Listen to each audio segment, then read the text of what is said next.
এটা আজকে 30 বছরের একটা পুরনো মন্দির।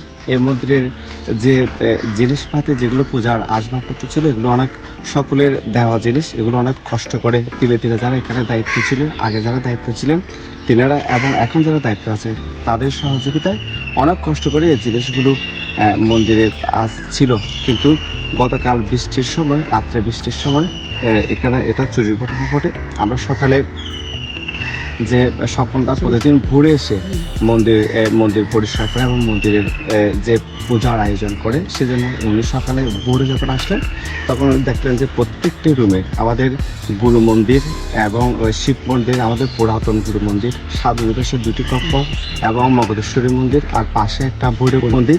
এই মন্দিরগুলো প্রত্যেকটা রুমে তালা ভাঙা, এবং তিনি ওখানে ঢুকলেন এবং দেখলেন যে মন্দিরের যে আসবাবপত্র এগুলো কোনো কিছুই নেই। পূজার যেগুলো জিনিস সেগুলো কোনো কিছুই নেই। ছিল সেগুলোর মধ্যে পিতলের ওম ছিল একটা বড়, তারপর পিতলের একটা বড় লোটা ছিল, ঘট ছিল আমাদের পিতলের 12টি, বড় পাখা ছিল 2টি, পিতলের বড় ঘণ্টি ছিল 3টি, পূজার ঘণ্টি ছিল 2টি, তামার কুণ্ড ছিল 2টি, প্রসাদ ছিল 2 সেট, কাঁসার থালা ছিল 5টি, পিতলের স্ট্যান্ড বাতি ছিল 3টি, ফ্যান ছিল 1টি, 50 কেজি একটা চাউলের বস্তা, ওটা আমরা অনুষ্ঠানের পরবর্তী আমরা ওটা রেখেছিলাম, ওটাও নিয়ে গেছে। এবং মগধেশ্বরী মন্দিরে মায়ের গলায় আমাদের কিছু অলংকার ছিল, সেটাও নিয়ে গেছে। আমাদের দান বাক্স ছিল প্রত্যেকটি মন্দিরে, সেখান থেকে 2টি মন্দিরের দান বাক্স ভেঙে এনারা যা পেয়েছেন সব কিছু নিয়ে গেছে।